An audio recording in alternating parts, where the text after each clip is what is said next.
Raffaello, thanks for coming on Yeah, the man. podcast, brother. You're welcome. You're welcome. It's a pleasure to be here. Yeah, man, it's very much appreciated. Today, we're going to be talking about finally feeling good enough, what's in the Yeah, way of that, and how to yeah, create more of that feeling of I'm okay yeah, as I am. yeah. That's How it. how important is this, do you think, to our lives for those of us that are working on ourselves and developing?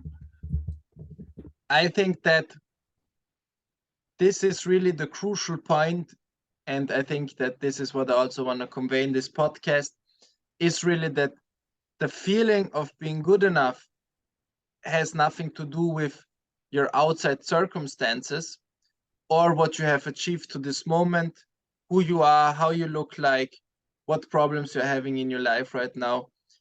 It's not really related to that. It is related to it if we live in that illusion that what's in the outside world or whatever, how we look like or what we can do or not can do, can really define us and determines how we feel about ourselves. Because eventually, as we know, there are some people that are not don't have so much money, don't even look so good, but they're really confident and really feel good about themselves, and that's the way they carry themselves. And if you interact with them, you can feel the energy coming off them, and that they're happy, they feel good enough, but they don't really have any materialistic thing to back it up. At the same time, there are like people who have everything, they have money, girls, the looks, and they still have that feeling, I'm not good enough, I have to achieve more, I have to achieve more. That's why we see also, I think it's a big reason for that so many people are like stuck in that paradigm and always try to do the next thing so they finally feel good enough. Hmm. What's the biggest difference between the two? Why is it that, say, we have guy A, he feels great, he hasn't got a lot in his life. Guy B feels terrible, but has so much around him. What is it that's Mhm, created such different mindsets and mhm. ways of thinking and feeling? So what we have to understand is that the person that we are today in this moment is basically a collection of our whole experience until this point, who we believe to be, so to speak. And we have to go back into childhood. Now we take for granted now that those two people haven't done inner transformation work on themselves. It's just like that's how they are. So the first guy might have had a childhood where his parents always gave him a feeling of you are good enough as you are, you are loved unconditionally. So for example, he had the great grades, he came home and the parents were like, it's okay, we love you, just try to learn more next time, do your homework better. And of course, as kids, when we grow up, we think this is like the narcissistic phase of development. We think everything that happens is because of us. If our parents are mad at us, we think, okay, it's because I did something wrong. It's because I am not good enough. We can't think, my mom had a bad day at work, or it's her own traumas, or I have nothing to do that my parents are fighting. So the first person could grow up and his parents gave him a feeling, you're just good enough if you make good grades. You're just good enough if you behave like this. And then we're gonna accept and love you. So all the parts that that weren't accepted and loved in your family, basically, you have a feeling about that. Okay, I'm not good enough. And now this is a spectrum, of course. Some people are on the spectrum. They had a really good childhood and feel good enough on the get-go. Maybe they have other topics they have to work on. Other people don't feel good enough, you know. But this is a process, of course. And the good news, of course, is that everyone can um, change what they believe, how they feel. It's in your power to change. So that's the good news. Nice. Thanks. That was a good explanation.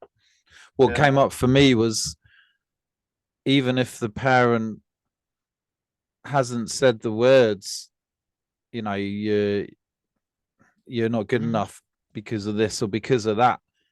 From Yeah. a child's perspective, if the parent gets angry or dismissive, that Yeah.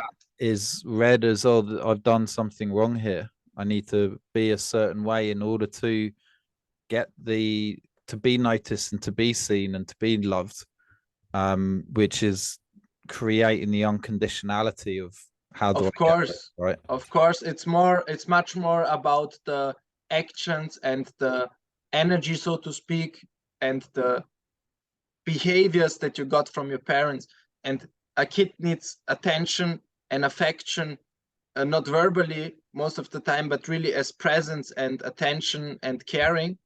So if you cry alone in your bed as a kid and no one cares, of course you're gonna think or create the belief something is wrong. Or if there was always danger around you, then you're gonna, because we have to understand that we are the least developed mammal that gets born, so to speak. I don't take 100% ownership on that statement, but it's pretty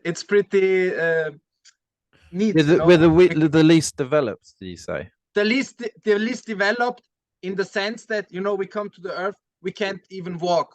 We are completely vulnerable.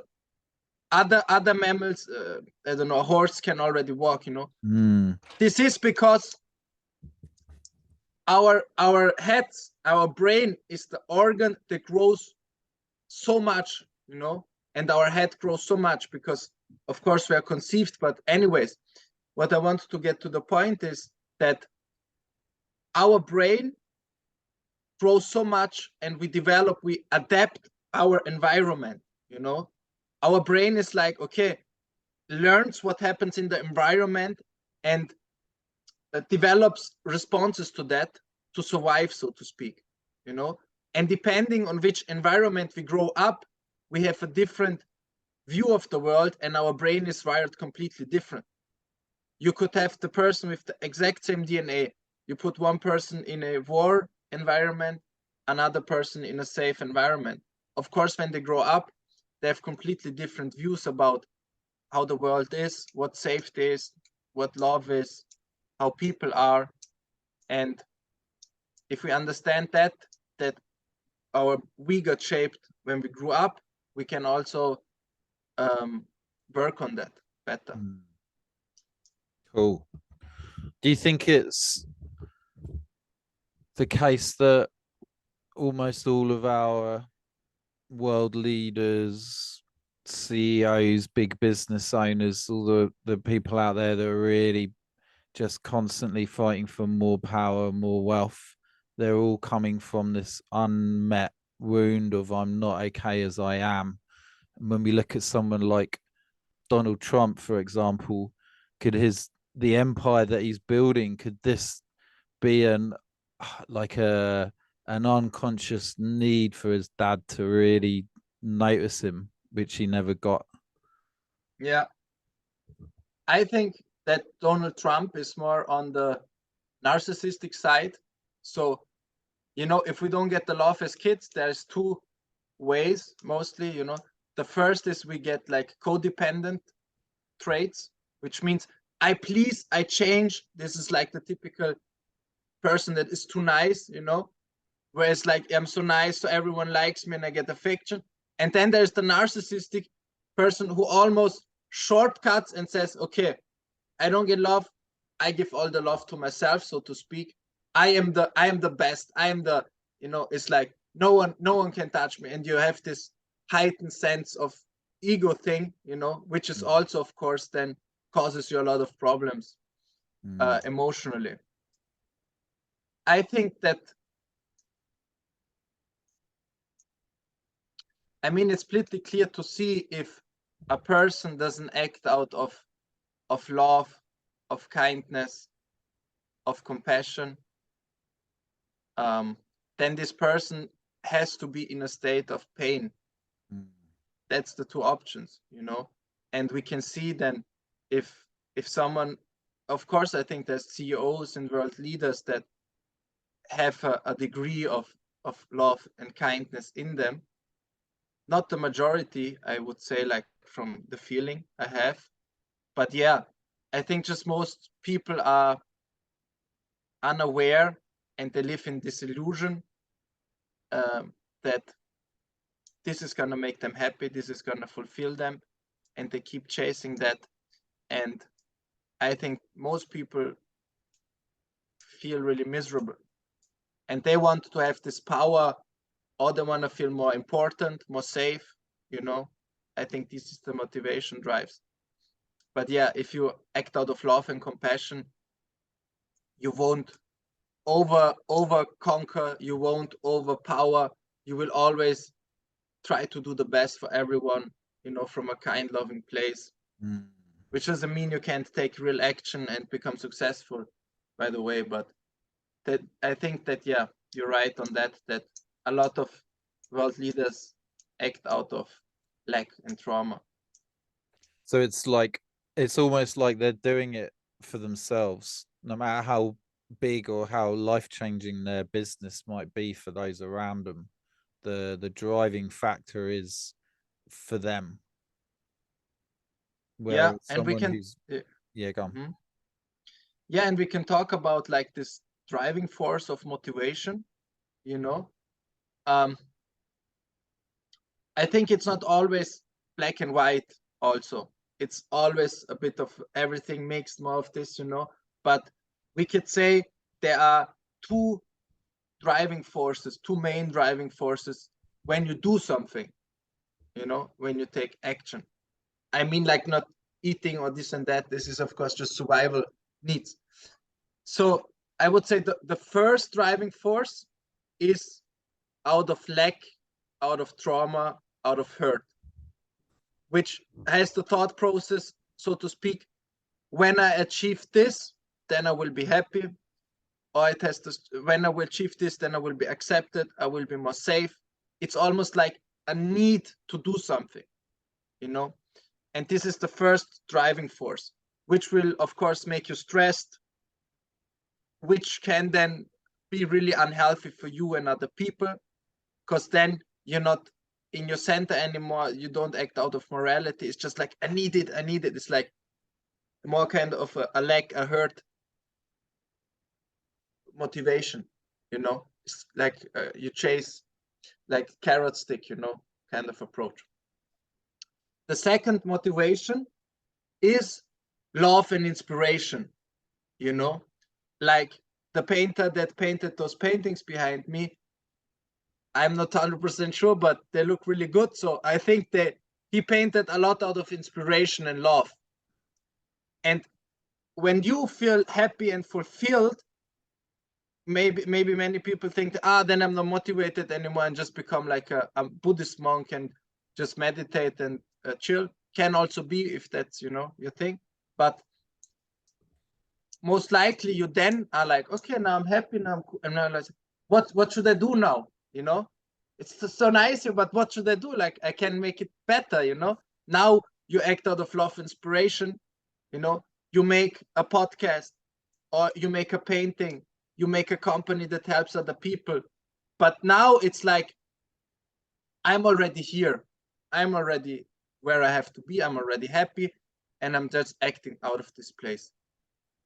These are the two opposites, so to speak. And most of the time, of course, we are not 100% on love and inspiration, and not 100% of lack motivation. Most of the time I feel like it's a bit of a mixture, spectrum. So for Elon Musk, for sure, there's a lot of lack and thing motivation. But at the same time, I think he's also really motivated, he's really inspired, he's really fascinated to help the world in a sense and make new technologies, you know. But yeah, I feel like those are the two motivation things that are here. So it's like coming from a higher level of consciousness, essentially, which makes me think about Essentially, yeah. yeah, which makes me think about all the change that is trying to that people are trying to implement in the world at the moment, and Mhm. how much of it is coming from anger, from that wound, like, I don't know, uh the political correct movement. Yeah. Are they is the driving force them not having to feel the insecurity that arises when people say certain things, or are they actually trying to help the world and those around them? And the more that they can let go of this anger or their own wounds, and they can actually start making a difference, and rather than Mhm. pushing people and experiences away that are going to help. Do you agree with that? Yeah, I would agree with that. Um, I think the same is also, for example, for a lot of the vegan movement, Mm. you know, for example, also feel that um, because like I personally almost eat no meat, because also for the same reasons maybe that those people, but I never try to, I'm not angry at people who eat meat, Now, what happens, of course, if you get triggered yourself, when someone is politically incorrect, you feel attacked maybe yourself, you know this triggers a response in you, maybe of not being good enough, of having to help people because then you are loved. You need to help people, you need the typical save the world. I need to save the world, I'm the one who saves the world, you know because if you go deeper, you find out, why do you need to save the world? So I am a good person and I am loved. And of course, if you go to a thing and you're angry at him, you eat meat, you kill animal, you this and that person won't see that maybe he's acting out of a bit unconsciousness and is not aware of all the suffering he creates. But if you go to that person loving, and you're loving and understanding, you don't even have to tell him don't eat meat. That's even if you just give him love and compassion, then his consciousness level rises. And Mm. the more people are on a higher consciousness level, the less unsustainable things they will do. you know Mm. Now, I'm not saying it's right or wrong to eat meat.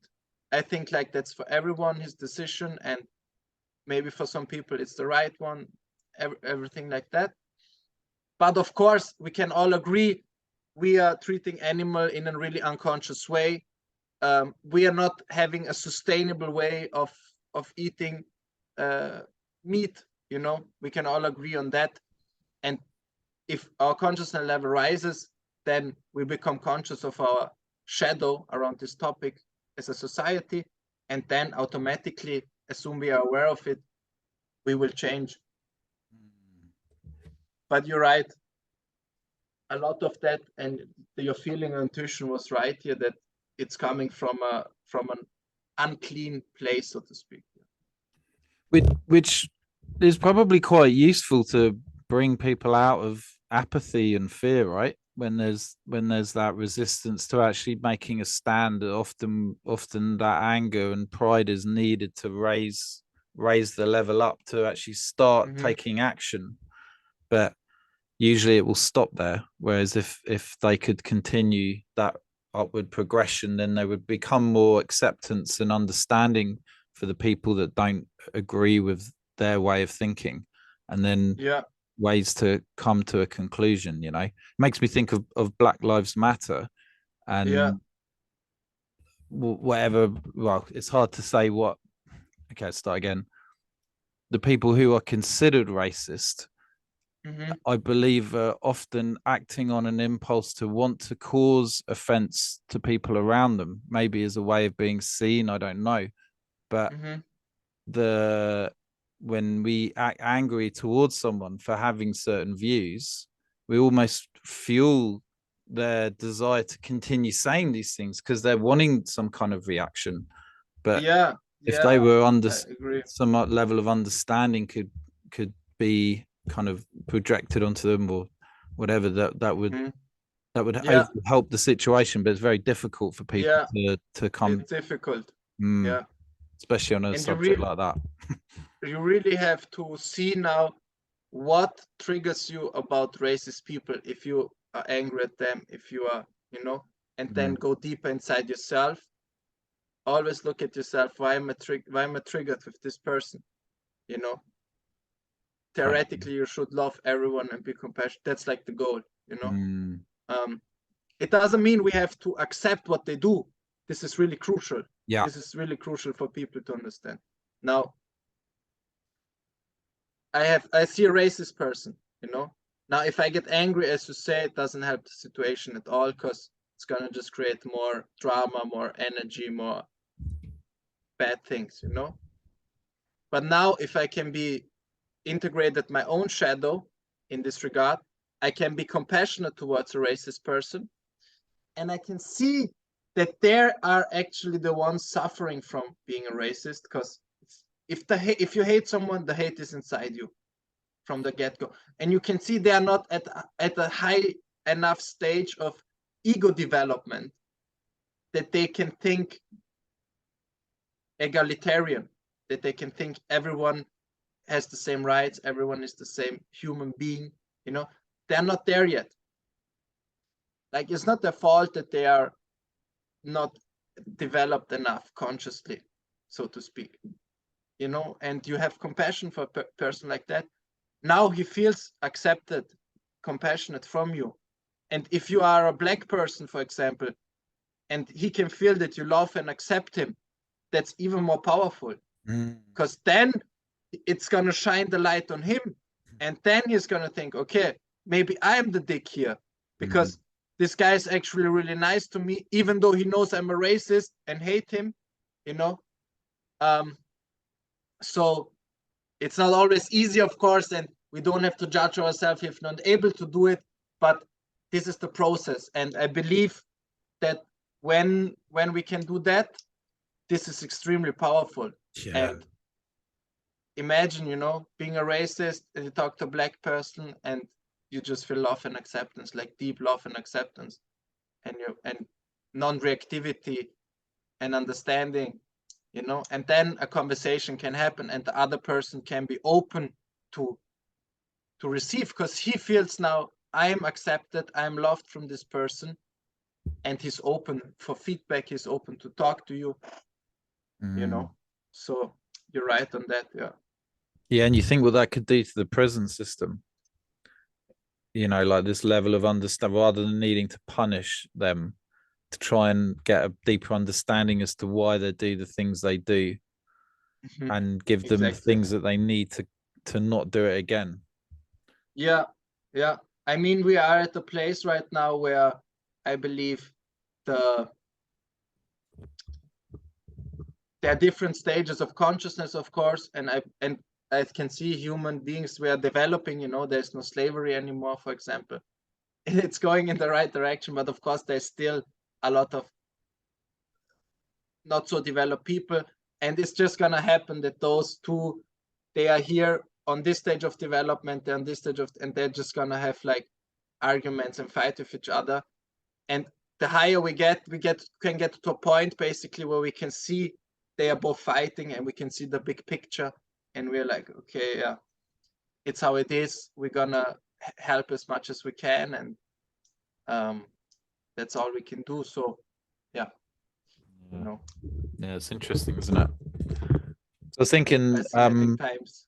Like we live in a Western society, but if we were born, if in today's society they hung people in the streets, we would kind of just consider that normal as a part of the way things are, right?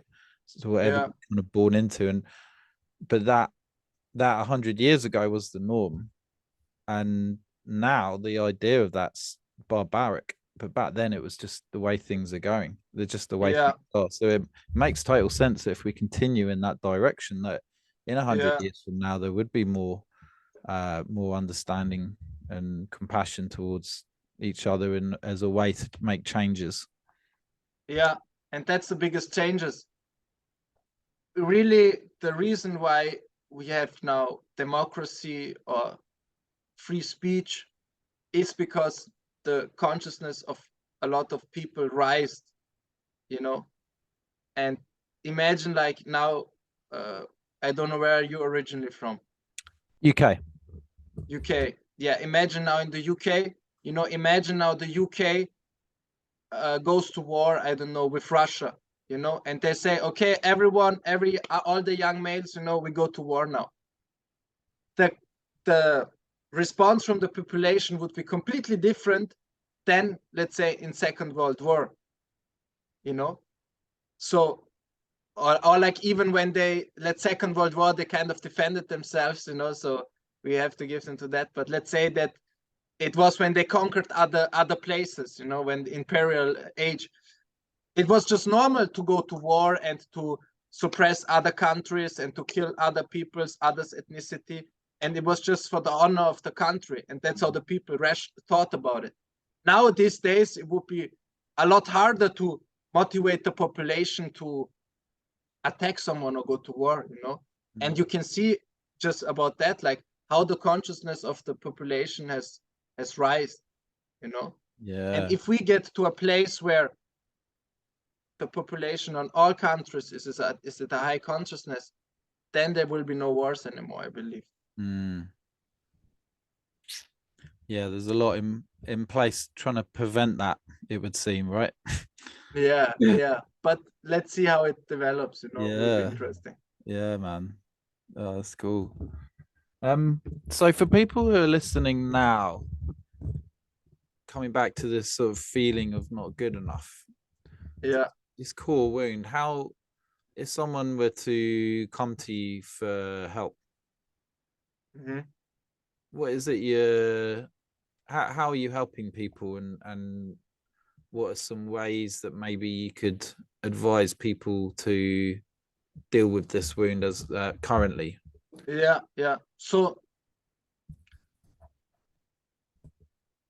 the first step is to accept that you don't, wherever it is in this moment that arises, and we can think of this wound as stored energy, almost like negative stored energy contained in a trauma container, stored in your body. You can literally feel it in your body. And it's amazing because where this energy is stored tells you also a lot about the wound, If you feel pain in your heart, like emotional pain, it's different than if you feel it in your belly, It has two different meanings. But that's not the main importance. The main importance is, let's say you get triggered and you don't feel good enough for whatever. Maybe a girl didn't respond to you. Maybe you got rejected from a person, or you don't feel good enough to achieve or do a certain thing. You just relax, you come into your body, and you feel that feeling. And let's say you feel a tightness in your chest, and you just breathe into that. And relax. And then you ask yourself, can I accept this emotion in this moment?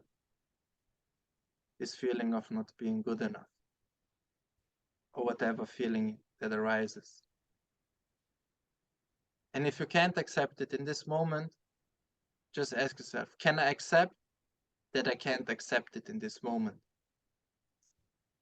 And it's completely okay. And you accept, even if you can't accept it, you accept that. And now you feel the emotions, you feel also the resistance, and accept the resistance. What emotion is the resistance towards the feeling of not being good enough? And you breathe into that. And you just stay present with that emotion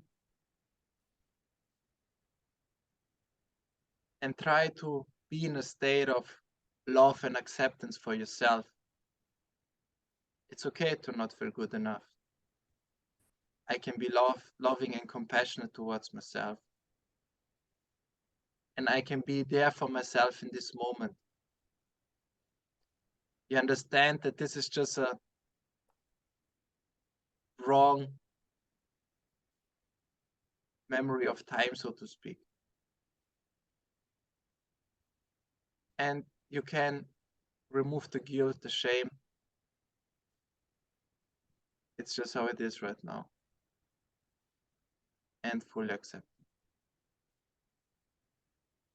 For me, when I was following along with that, Yeah. I noticed that there's thoughts saying, yeah, come on, you've dealt with this for long enough now. Yeah. You shouldn't really be reacting like this. Yeah. And are these the thoughts that many of us carry unconsciously that are actually pushing away the feeling of I'm not enough that we need to experience in order for it to be let go of? Exactly. We need to, the first step is to accept every feeling and every thought that comes up, you know? And exactly, this is more of the resisting, you know, those thoughts. You know, after I've dealt with it enough, it's like I resist the current moment. And then healing can't really happen. Because healing, when you accept something and you feel an emotion, healing happens, you know?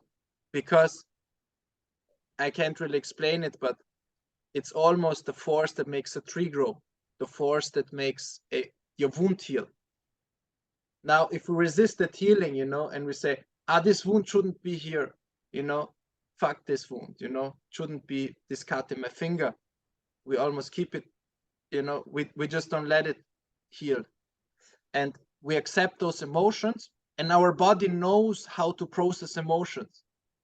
So all we have to do is accept, feel and feel and feel and feel and feel and feel and feel.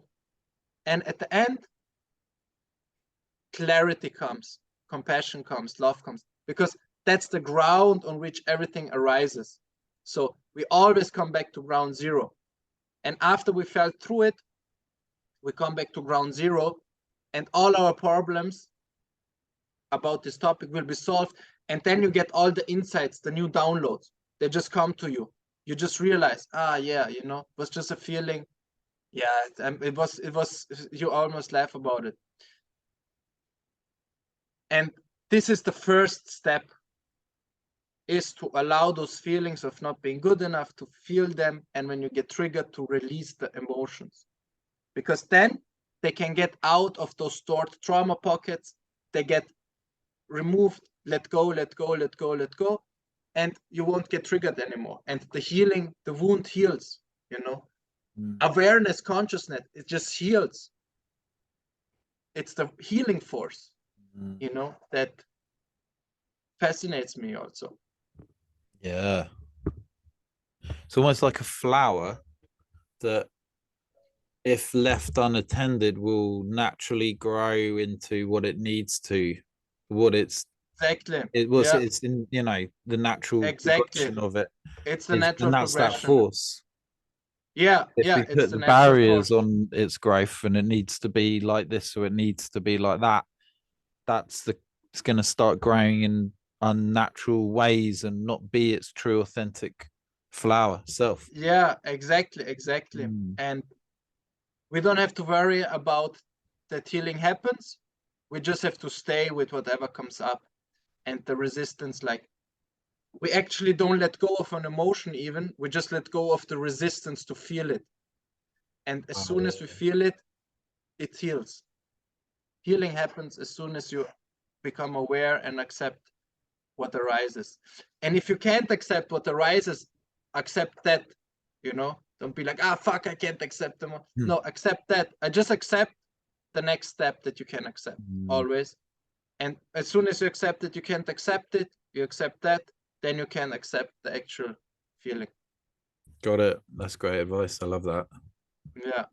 One thing I was taught from a Qigong master, I think he was these two ways of looking at yourself and your emotions, and everything else is you're either coming from intention or attention.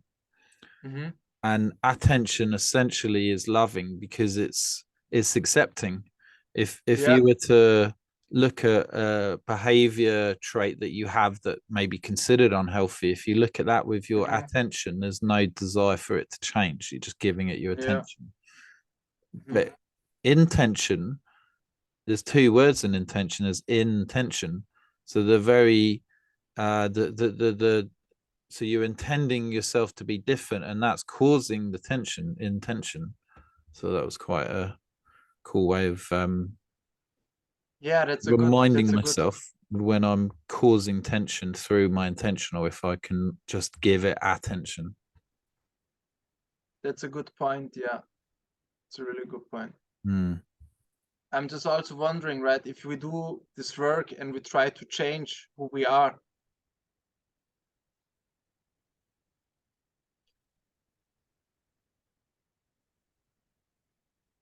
I almost feel like that if we have a behavior that feels not right or is off, you know, we can look at it, but we should look with it, as you say, with attention, you know, not with like shame and guilt and I want to change this about. I want to change this, so to speak. But most likely that behavior comes because there is something that needs to be looked at. Or every problem that arises in our life almost tells us, hey, here is something that needs your attention, you know?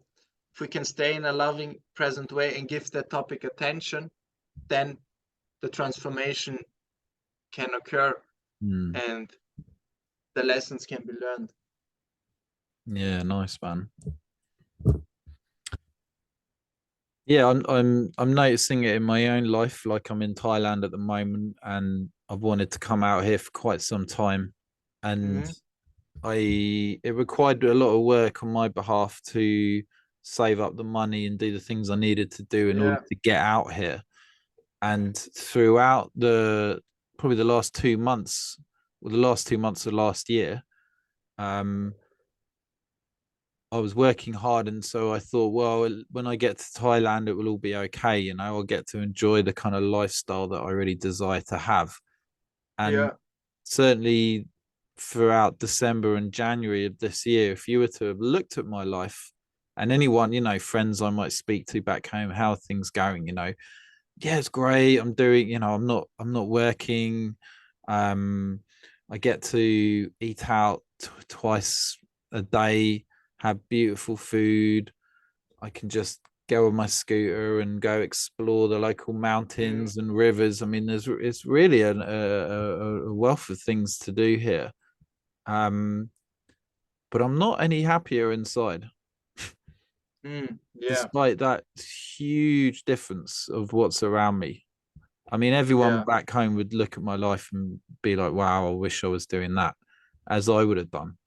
But I don't Yeah. feel any different inside, Mm-hmm. which is a great lesson. Yeah. Yeah, man, that's a great lesson for you because the illusion crumbled, you know. Mm, This and that will make me happy. This and this outside thing will make me happy. Will make me feel how I want to feel. And now you're like, okay, you realized also, I think, right now, okay, let's go inside, you know, and work on this. And this is probably your next step of mm. evolving. So Yeah, I that's mean, really good. yeah, I'm glad you mentioned that because for the last couple of years, I've known that in order to get real growth, I need to go in, but everything's been done to avoid that.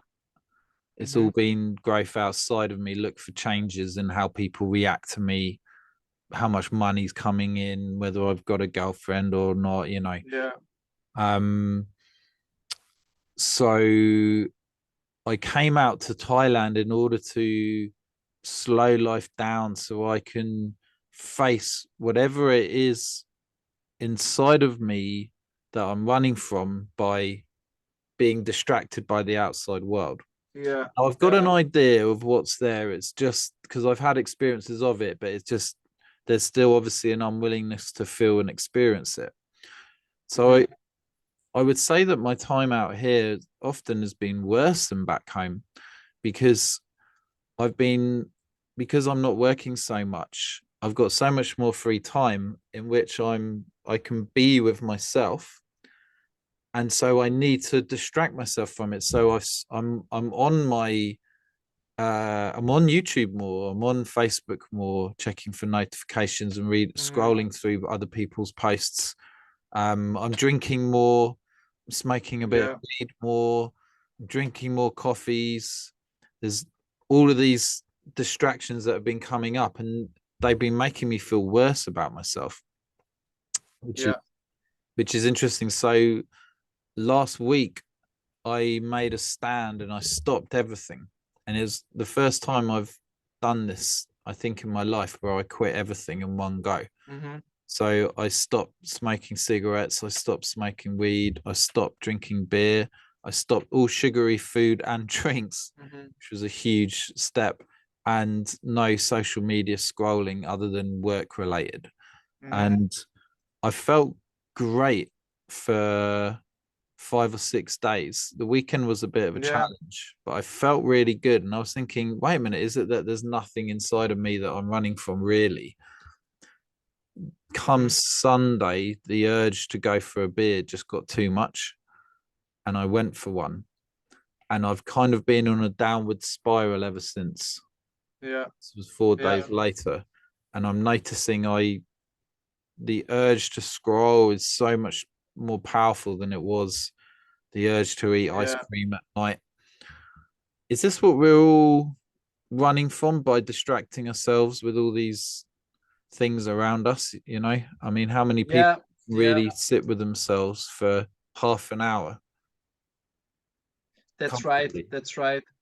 And I myself also have struggles with substances sometimes. Like it became a lot better, and I can maybe share the things that I realized also during this and how it bettered the situation for me.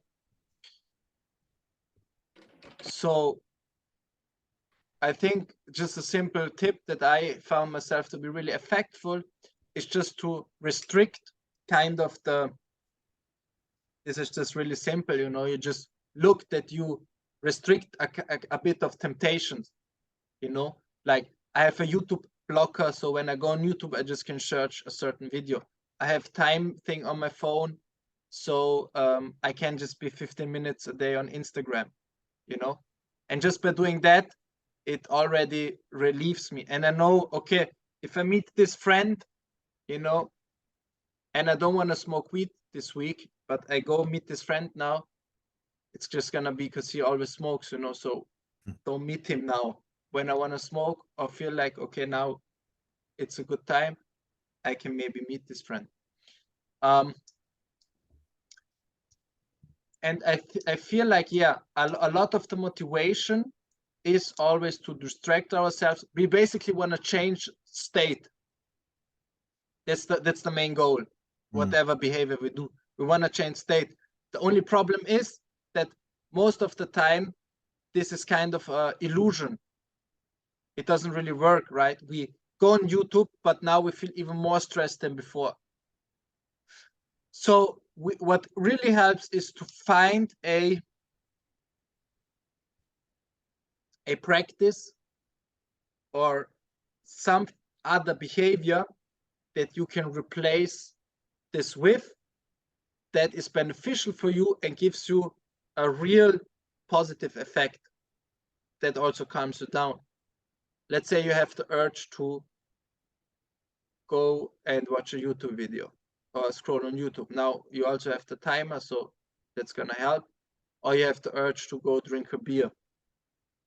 Then you're like, okay, how what can I do? What can I do now to calm my state? For example, you practice, okay, every time I feel the urge to drink a beer, I practice 15 minutes qigong. And then you practice qigong and you feel, okay, now I feel already good and the craving for beer is gone. Or you breathe into your heart, or you feel your emotions, or you meditate, you know? This is the first thing. The second thing is that I feel like this shaming and guilt tripping ourselves leads to a really tiptoe behavior almost, you know, because we're like, now, okay, I don't take anything anymore for such and such period, which can be good to say and do. You know, I'm not saying it's not good to say and do. But now, when we fuck up, then we say, you feel good, you feel good. Because I'm behaving good, I can now allow myself to love myself. Now, you slip, you drink one beer, and then you start shaming yourself. I fucked up the streak. I'm an idiot. Fuck, why did it happen again? You know, I'm such a shame, such a loser. Now again, more bad emotions. You want to change your state, even worse. Now, I fucked up anyway, so you know, let's smoke another joint. And then we tip in this other behavior. We also have to look at what is this addiction, what is this thing that I crave really giving me that I don't allow myself to feel. Okay. For me, for example, if I look at, I like to smoke weed, but then I look at, why do I really like to smoke weed? What do they crave in it? I crave the letting go, feeling the sensations, enjoying the moment, and those things, and letting go, especially because I'm one of my topics is basically like the working too hard and working from stress and fear. You know, it's like, I have to go, I have to go, I have to work, I have to do. To counterbalance that, I'm like, okay, I need to smoke a joint. Now I can relax, you know? But then I feel the craving. I'm like, okay, man, allow yourself to let go, spiritually, to feel letting go. Just lie down in your bed, just do nothing for 1 hour, and let go. Or do a sauna, or do some stretching, you know? Yeah. And then, of course, to work at because the substance can be like an escape, so we don't have to face the pain. And learning to face your pain, to face your traumas, to release more and more negative energy, the more and more we release of this trauma energy that causes us to engage in the addiction, the less pull we're gonna also feel, you know? And this is really about learning how to regulate your own nervous system, is the key here. This is the key, because we just use those substances to regulate our own nervous system because we can't do it yet ourselves. If we learn how to regulate our nervous system, if I'm in a state of stress, if I'm in a state of fear, anxiety, whatever it is, I can come back to a parasympathetic nervous system state. Then you're calm, relaxed. Okay. Now, if you are in a parasympathetic state, it can still be sometimes that you want to drink a glass of wine, you want to smoke a joint with your friends, you want to watch a YouTube video, whatever you're doing. You know, we all know people that have the balance. They know how, they just can drink one beer and go home. You know, there are people like that. So you have to also be a bit decide, you know, where you more fall into. But if we learn and we raise in consciousness, so to speak, and we feel more relaxed, more in that state, and really look to care for ourselves, the addictions become less powerful. But if it's always this fight against addiction, you know, this tension, most of the time, it creates more tension. It depends. I have to make a disclaimer that it depends, of course, on your situation. Of course. I say this to you in your situation now, because I feel like that's the thing that can help you to deal with it better. That you're not so hard on yourself, that you learn to regulate your nervous system and replace your addictions with practices, spiritual practices, to give you the same results. And after time, that's a default. You know, it's like, I feel stressed, I do qigong, or lie down, or I allow myself to let go and enjoy. That's the reason, so to speak, you know. Also, this feeling of being not good enough, of course, most of the time the addiction is a way of escaping. But we know from experience, we escape. It lasts for a brief moment, but then the problem is still there. It's even stronger, you know. So if we face the problem, remove it, then it's different. Got it. Yeah.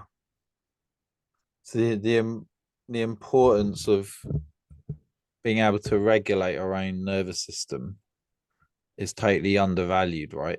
Based on what you're saying. So It's undervalued. really undervalued. It's really undervalued because this is what we always in a stress. Most people are in a stress response. Even if you're like working or doing, and we never really relax. And that's, I think, why a lot of people use work, use other substances to try to regulate their nervous system or be in a good state, you know. Yeah. And also, you know, for that last week when I dropped all my addictions, the amount of work that I did on myself was probably more in that 1 week than for many, many months prior to that. Not talking Yeah, about beautiful. the self-development YouTube videos that, you know, really just there for distraction, but actually I did my level 1 Reiki. So Yeah. that gave me the kind of the willingness to sit with myself, put my hands on my body and start feeling the different areas. And I started feeling more energy flowing in my body. And then I had the focus. It was like I could, okay, so now in this state of mind, if I want to face my feelings of inadequacy and I'm not enough, I'm less distracted by my thoughts. I can sit with the uncomfortable feelings rather than just do it for a second and then think about something else or go to my phone, right? Exactly. That's the right path that and you Yeah, saw right yeah. now, you took your addictions away, you know, maybe you were not so conscious of it, but you automatically sought out other ways of healing, of Mm, regulating your nervous system automatically. You did yeah. maybe didn't do it like with the awareness that you can do it now, but you were like, okay, now I have to do something. And you dealt with this, and that's beautiful, and that's exactly the Mm, right path. brilliant. And so one last thing before we wrap this up that's just come to me is that focus that comes from essentially having a relaxed nervous system, right? It's the stress that puts us in our head and creates a overthinking. So key is learning to regulate your nervous system to the point where you can relax and be focused. How important then is it to focus on the feelings of I am enough as I am? Because when we're not focused, we're not going to be putting our attention onto what we want to create or manifest in our lives, right? So how important is it for people to focus on I'm okay as I am and to work on that? Mm-hmm. I feel like if you put your attention first of all on the feeling of not being good enough, and there's feeling get released, being good enough is basically the baseline. It's not like what have we do to manifest that we're good enough. It's like what have we to let go that we realize that we were already good enough the whole time. It's like the mindset shift there. Interesting. But at the same time, we can do affirmations to to strengthen it down, and also really connect to love, connect to the energy of creation, and feel those experiences can of course be life changing. Experience the love, experience the connection that you have to the universe, creation, God, however you want to call it. Because if you experience that, of course, you feel, okay, I'm good enough for feeling this love. I am good enough. Um, and of course, working on yourself, is also something good to do. But really the giving yourself the love, because not being good enough is basically I'm not good enough. I don't think I'm good enough to feel loved, accepted. That's basically the core.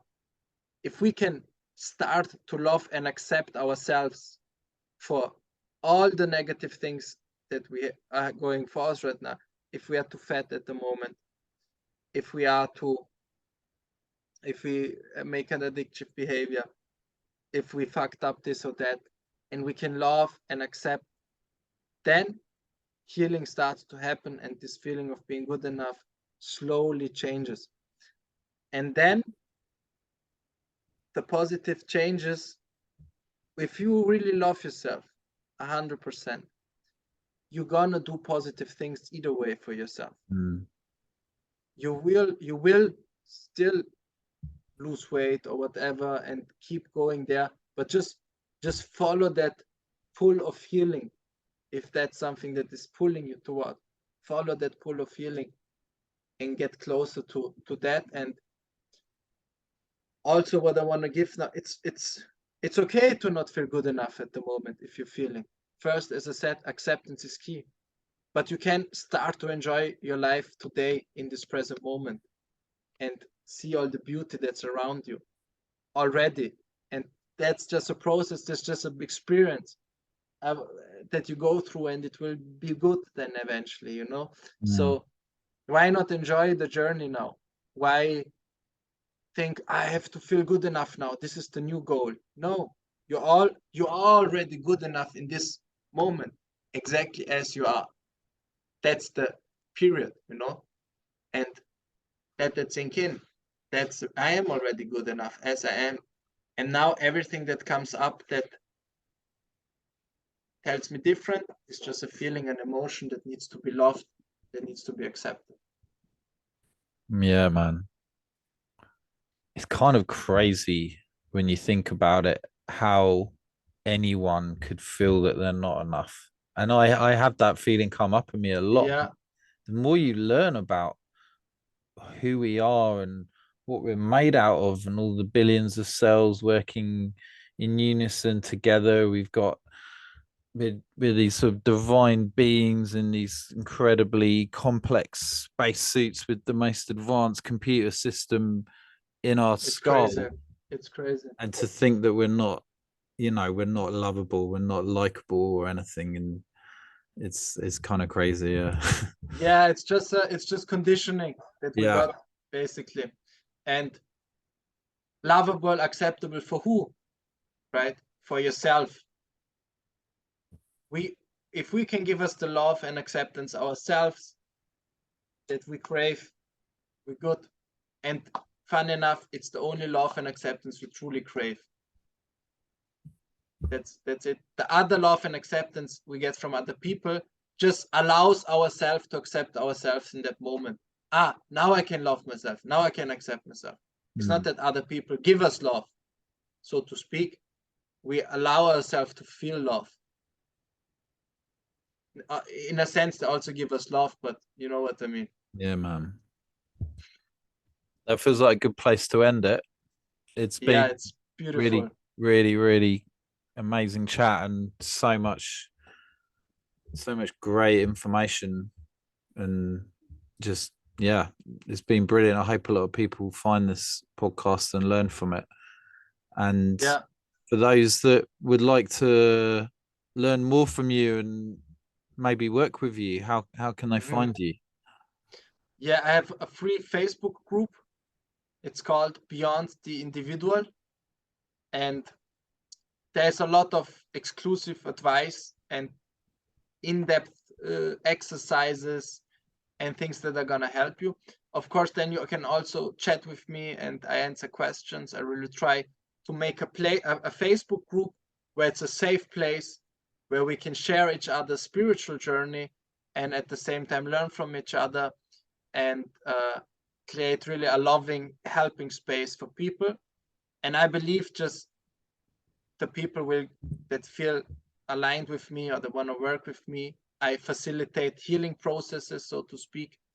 as we said, I guide people to those feelings, and help them with feeling through them and create a loving space for them, so they facilitate the process. That's what they do, so to speak.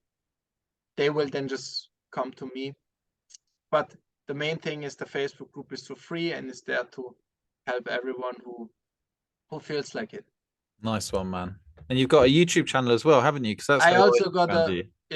I also got a YouTube channel, and I will also upload videos there from time to time. And also on the YouTube channel, if you look at my videos, they are not there to entertain so much, but really to help you Yeah. grow, give you practical advice that you can implement right away. And I have a video also about not feeling good enough, where I go in depth. I think that's the video also you saw, right? Yeah. I can also recommend that. Brilliant. And what's the name of your YouTube channel? The name of my YouTube channel, 1 second, check it. It's not Beyond the Individual. Wait a second. No, at Beyond the Individual 28.3 is the name of Beyond the Individual 28.3. But I can also, 28.3. maybe you can link the channel, because Yes. Of course, I'll do that. I'll link your Facebook and the Facebook and group your and the YouTube channel. in the notes for this. Exactly. Raffaello, thanks so much for coming on, man. Dan, the pleasure was all mine, and was beautiful podcast, and thanks a lot. Cool, man. Thank you so much.